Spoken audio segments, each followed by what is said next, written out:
ஐப்பசி மாதம் 29ஆம் நாள் வெள்ளிக்கிழமை பௌர்ணமி நாளில் ஐயன் சிவபெருமானின் லிங்கஸ்வரூபத்துக்கு அன்னாபிஷேகம் செய்து போற்றி வணங்கிடுவோம் வாரீர். ஐப்பசி மாதம் பௌர்ணமி அஸ்வினி நட்சத்திரத்தில் வரும் நாள் சிறப்பு பெற்றதே.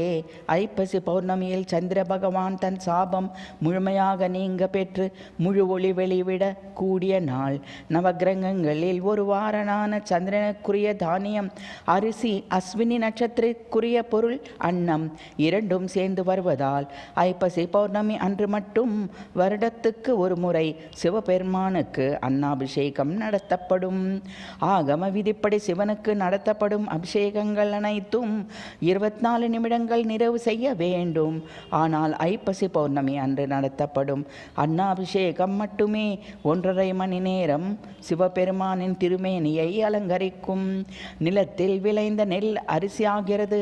அரிசி நீரில் மூழ்கி வெளியில் காற்று வீசியும் தீயில் வைத்து அன்னமாகிறது.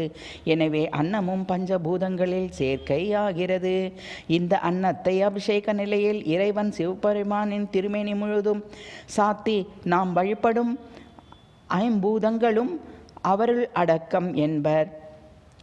அன்னாபிஷேகத்தை தரிசனம் செய்பவர்களுக்கு வாழ்க்கையில் அன்னத்திற்கு குறைவு என்பதே ஏற்படாது.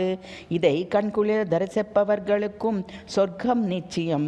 ஒரு அன்னாபிஷேகத்தை தரிசனம் செய்வது கோடி கோடி லிங்கங்களை ஒரே நேரத்தில் தரிசித்த புண்ணிய பலனை தரும். அந்த பலன்களை நாமும் அடைந்திட அன்னாபிஷேகம் கண்டு போற்றி வணங்கிடுவோம். மானுட பிறவி கிடைத்த பயனை அடைந்திடுவோம்.